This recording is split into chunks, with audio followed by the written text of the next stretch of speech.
Have you ever been in an argument where no matter how calm or logical you were, the other person just kept getting louder until suddenly you felt like the one losing control? Imagine instead being able to say one simple sentence that instantly shifts the entire atmosphere. No yelling, no insults, just pure clarity. The other person stops, looks at you differently, and has nothing left to say. That's the kind of quiet power we're going to talk about today. Welcome to Stoicism Breath. Today I'll share with you 5 intelligent responses so powerful they can silence anyone, not by crushing them, but by elevating you. Whether it's a boss, a stubborn relative, or someone who always needs to have the last word, these responses protect your peace while keeping you firmly in control. And trust me, response number 3, it can disarm even the most skilled manipulator. So stay with me until the end, because once you learn these, you'll start to feel that silence too. The silence that comes when real confidence speaks. Let's begin with the first one. I don't need to raise my voice to be right. Think about the last time someone shouted over you. Maybe it was in a meeting or during an argument at home. They believed volume equals power. But the moment you raise your voice back, you've already stepped onto their battlefield, the one fueled by emotion and ego. This phrase pulls you out of that trap with elegance. When you stay calm and say, I don't need to raise my voice to be right, you're showing that control is your strength. Epictetus once said, he who cannot control his tongue will be a slave to his emotions.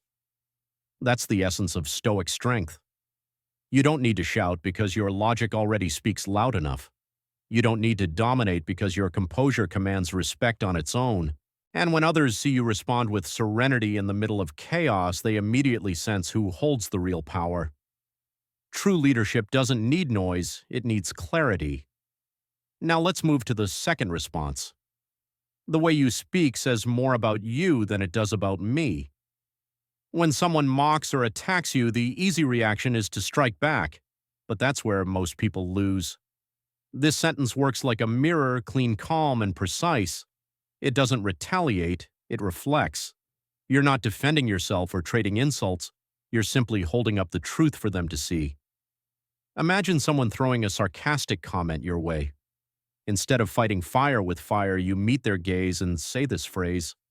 Suddenly they hear themselves, and in that moment their own disrespect weighs heavier than anything you could have said. Marcus Aurelius wrote, the best revenge is to be unlike him who performed the injury. That's exactly what this response embodies. You protect your peace while forcing the other person to face their behavior. When you refuse to play their game, you rewrite the script. You shift the dynamic from emotional chaos to calm authority. Because power isn't about shouting the loudest, it's about staying unshaken when others lose control. That's what Stoicism teaches us. Silence is not weakness, it's mastery. And when you learn to respond this way, people stop trying to overpower you. They start to listen. When you change the script, you change the energy of the entire conversation. That's what makes this practice so powerful. This kind of response is for those who have chosen a different path, those who refuse to lower themselves to surrender their peace or to let someone else's attitude decide who they are. The Stoics understood this truth over 2,000 years ago. Epictetus, born a slave and later a teacher of emperors, said, it's not what happens to you but how you react to it that matters. Shinwai, that wisdom runs deep. What truly defines your character and earns you the respect of others is not what happens around you but how you choose to respond. In arguments, that truth is especially clear. You don't need to shout to win. You only need to respond with precision and composure.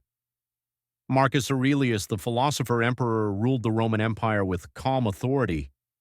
He wasn't gentle because he was weak, he was calm because he understood power. The one who masters himself masters the moment. His serenity wasn't passivity, it was strategy. His self-control was his weapon. Today we live in a world that rewards fast reactions and impulsive opinions. Online and relationships, even at work, people rush to respond without thinking. But the person who responds with intelligence and restraint stands out. That kind of person becomes memorable, respected, and trusted. Seneca once warned, To speak in anger is like shooting an arrow without aiming. One careless phrase can destroy a bond, shut a door, or make you lose respect that took years to earn. That's why these Stoic responses aren't about humiliation or dominance. They're tools to protect your dignity with grace, to set boundaries without aggression, and to silence disrespect with calm certainty. Because when you speak with clarity, calm, and confidence, you're not arguing anymore, you're leading. Response 3. Let's talk when we can do it respectfully. Some conversations aren't conversations at all. They're emotional ambushes disguised as dialogue. The other person interrupts, raises their voice, or tries to force their truth on you. But you don't owe participation in chaos. This phrase isn't retreat, it's a declaration of principles. Saying, let's talk when we can do it respectfully is not about walking away, it's about setting the bar higher. Picture yourself in an argument where someone keeps cutting you off. Instead of fighting to be heard, you pause, breathe, and say it calmly. In that instant, the tone changes. The focus shifts from the issue itself to the conditions of respect that make a real conversation possible. Epictetus taught, "You cannot control what others do, but you can control what you accept." By using this phrase, you're drawing that line. You make it clear what you will and won't tolerate without shouting, without explaining, without pleading. You simply establish an emotional boundary so strong that it forces the other person to reflect and often to fall silent. Because anyone who cannot speak with respect loses the privilege of speaking with you. Response 4. I'd prefer not to continue this conversation. There are moments when continuing to talk serves no purpose. The other person isn't listening, doesn't want to understand, they just want to win even if it hurts you.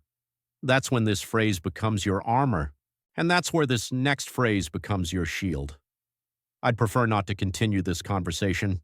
It's simple, it's clear, and it carries quiet strength. It doesn't ask for permission, it doesn't justify itself. It just ends the chaos. Imagine this, you're in an argument with someone who keeps pushing, who twists your words, who seems more interested in provoking you than finding a solution. You can feel your patience fading, your heart rate rising. Instead of reacting, you take a slow breath, meet their eyes, and say calmly, I'd prefer not to continue this conversation. That sentence is like cutting the cord that feeds the conflict. It ends the emotional tug-of-war instantly. Marcus Aurelius once wrote, "Choose not to be harmed, and you won't feel harmed." This phrase is exactly that choice in action. When you refuse to continue, you're protecting something precious, your peace, your energy, your dignity. And make no mistake, this is not giving up. It's rising above. It's choosing to value your inner calm more than the satisfaction of having the last word. Because the last word rarely brings peace, silence does. When people witness that kind of calm authority, they recognize something powerful in you. You're not avoiding conflict, you're mastering it. This phrase is like locking a door to protect what's inside, and sometimes the greatest act of strength is knowing when to close that door. Now let's move to the fifth and final response. That's your opinion, and I respect it, but I don't share it. Not every disagreement comes from hostility. Sometimes it's from people we care about, friends, colleagues, even family who try to impose their views on us. They mean well, but they cross a line without realizing it. That's when you need a phrase that draws your boundary firmly yet respectfully. Saying, that's your opinion and I respect it, but I don't share it, communicates maturity. You're not attacking or dismissing the other person. You're simply standing your ground with grace. It's like saying, I hear you, I value you, but I think for myself.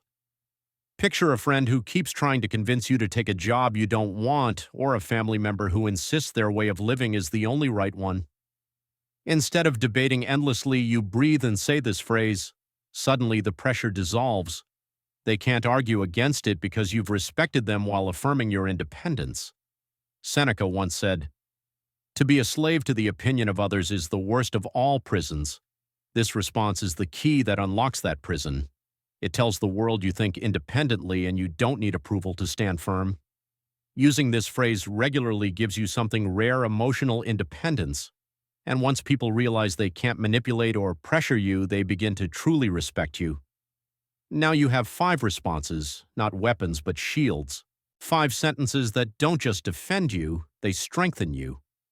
When spoken with calm confidence, they don't silence others by force, they inspire silence through respect. Because real power isn't loud, it's composed. Real respect isn't demanded, it's earned through character. Let's remember them one more time. I don't need to raise my voice to be right. The way you speak says more about you than it does about me. Let's talk when we can do it respectfully. I'd prefer not to continue this conversation.